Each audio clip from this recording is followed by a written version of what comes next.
Os, welcome back everybody, good to see you. I'm Tom Callahan. Today I wanted to go over the simple striking surfaces from the elbow down, from here to the tip of my fingers. There's a lot we have to work with here. Typically, people that are fighting or have an altercation, they're going to strike with their fists. I highly recommend not doing that, especially unless you're a boxer, and even a boxer in a lot of ways, because I'll get into that in a second, why their fists sometimes, they know how to throw a punch, but bare-knuckled, sometimes it doesn't work out so well for a boxer, although they throw great punches, of course. Anyway, let's start from the beginning here. We have the elbow, extremely strong, rising elbow strike to the chin, across to the jaw, descending strike to the back of the neck or the back. So the elbow is extremely strong, powerful, in close fighting, crossing, over, very effective. We know how strong that is. A lot of people don't think about the forearm.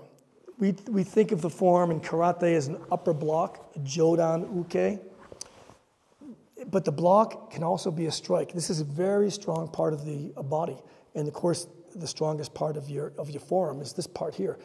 That can come under the throat, under the chin rather, or to the side of the neck, to the carotid arteries, which would be effectively knocking someone out with this strike. So it's a forearm can be a strike, not just a block, okay? But I get excited about this, the hand, because the fist is one of many. Now, we all know, well, we should know, that when you do strike with the fist, you're trying to strike with these two knuckles. That said, there are alternatives to that. In Kung Fu, for example, they strike up with this part of the hand, oddly enough. They strike up this way. Karate or boxes strike this way, okay? Kung Fu can also strike this way, but they come up. Now, the problem with this strike, although it can be effective, as we know, Kung Fu is a wonderful martial art, these bones on this side of the hand are very thin. And what happens, let's talk about boxers for a second. They wrap their hands, as you know, and then they put the big boxing gloves on. So their hands look like this inside a boxing glove, but they're all wrapped up really tight. So if they're fighting in the street, although their technique is beautiful, a lot of times the boxers will fight with their hands like this because they're not used to closing their fist. And what can happen, especially when they throw a hook, they hit here and they break their hand. And in fact, they named that break a boxer's fracture. So I think one of my other videos I talked about how to make a fist, so we can refer to that as well for the four-fist punch. We won't go over that today though. But I want to talk about other striking surfaces. Now, we've got the back fist called uraken. We can strike this way, we can strike this way. It depends where your body is. You should be able to strike from any angle with the proper usage of your weapon. We have the shuto, or shito. It's from here to here. You know, it's the typical karate chop, but you can strike the temple. You can strike the collarbone. You can strike the side of the neck with this, very strong. And you can condition this too. I think one of my other videos I did hand conditioning, and this is a very powerful strike. So, uraken, back fist, shuto, knife hand. We've got shote, palm strike, one of the most, if not the most, efficient and best usages of your weapon. Striking this way, slapping the ear, punching the nose, hitting the forehead. It's very strong, no injury, and you have a wide surface. You have koken, side of in your wrist. If you're holding someone back on their chest, come up under their chin. Very good. It's a block as well. It's also a strike. Many of our strikes can also be blocks. This is also a block. That can be a block, but it can be a strike. This can be a block, but it can be a strike. Okay?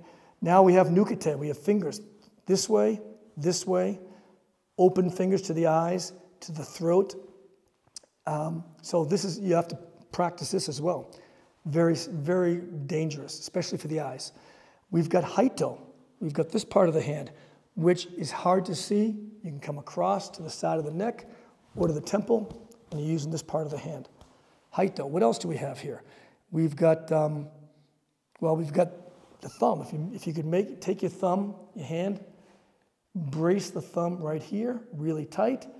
This is for the throat, the eyes, or if someone has you this way, you can get into the intercostal muscles and tendons in between the ribs and dig it in, or even hit, but really dig it in. Very painful, incredibly painful. Also, you have it to the throat as well, or to the eyes. Very serious weapon. No one thinks about this. This is a weapon. And when you brace it here, it's very, very strong. Okay, don't forget about the thumb. We used to use this in Weichiru. Not a big fan of it.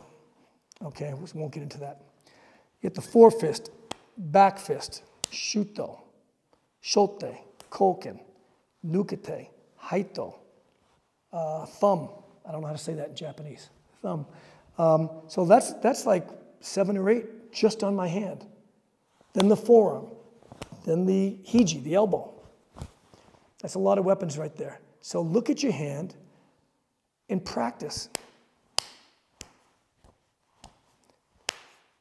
Think about it.